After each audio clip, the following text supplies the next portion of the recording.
As I handed out sandwiches to the homeless, one teenager's eyes locked onto mine, and I felt a chill run down my spine. But what was it about him that seemed so familiar?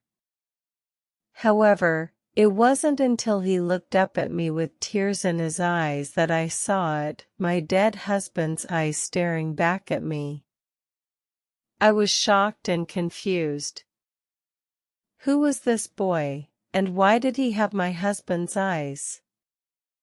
Suddenly, my whole world was turned upside down. The smell of freshly baked bread wafted through the air, but my mind was elsewhere, consumed by the mystery of this boy's identity. I had to know more, but how could I approach him without scaring him away? The questions swirled in my head as I tried to process this unexpected encounter. I couldn't shake off the feeling that this boy was connected to my husband somehow.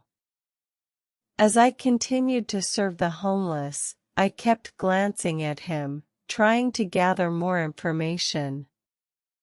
He seemed so young, probably not more than 16 years old. But those eyes, they were unmistakable.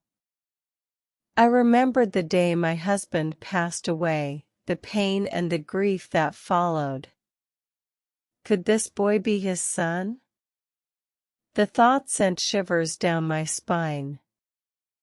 I needed to find out more about him, but how? I decided to start by talking to the shelter staff. Maybe they knew something about his background. As I approached the staff room, I noticed the boy watching me from across the room, his eyes fixed on me with an unnerving intensity. I felt a surge of fear mixed with curiosity. Who was this boy, and what did he want from me?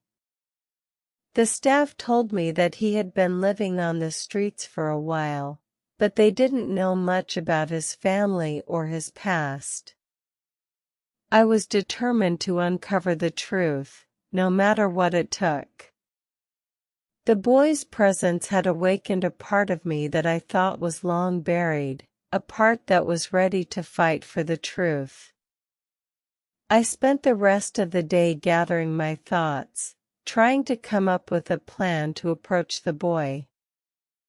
As the sun began to set, I realized that I had to be careful, that I couldn't just barge into his life without considering the consequences. But I was ready to take that risk, for my husband's sake, and for mine. I decided to start by talking to the boy, to see if he would open up to me. As I approached him, I could feel my heart racing with anticipation. What would he say? Would he know anything about my husband?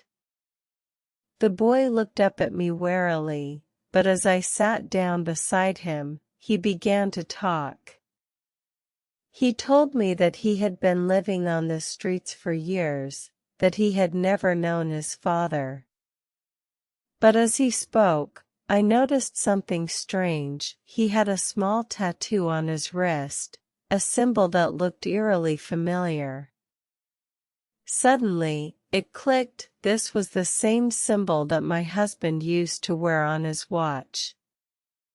I felt a wave of emotion wash over me as I realized that this boy might indeed be my husband's son. But why had my husband never told me about him? And what had happened to his mother? The boy's story was full of gaps, and I was determined to fill them in. As we talked, I noticed that he seemed to be hiding something, that there was more to his story than he was letting on. I decided to press him further, to see if I could get him to open up. The boy's eyes darted back and forth, and for a moment, I thought he was going to run. But then, in a voice barely above a whisper, he told me the truth, that his mother had been my husband's mistress, and that he was the product of their affair. I felt like I had been punched in the gut, like all the air had been sucked out of me. My husband's secret had been hidden in plain sight, and I had been blind to it. I was reeling from the revelation, trying to process the fact that my husband had kept such a huge secret from me. But as I looked at the boy, I saw my husband's eyes staring back at me, and I knew that I had to do what was right.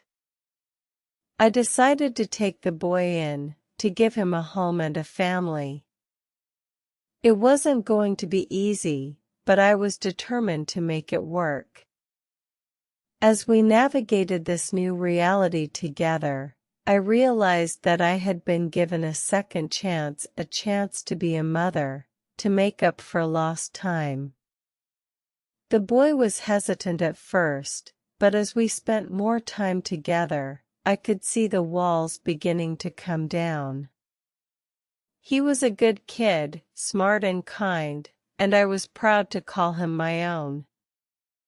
But just as things were starting to settle down, the boy's mother appeared out of nowhere, demanding to see her son. I was caught off guard, unsure of how to react. The woman was angry and bitter, and she blamed me for keeping her son from her.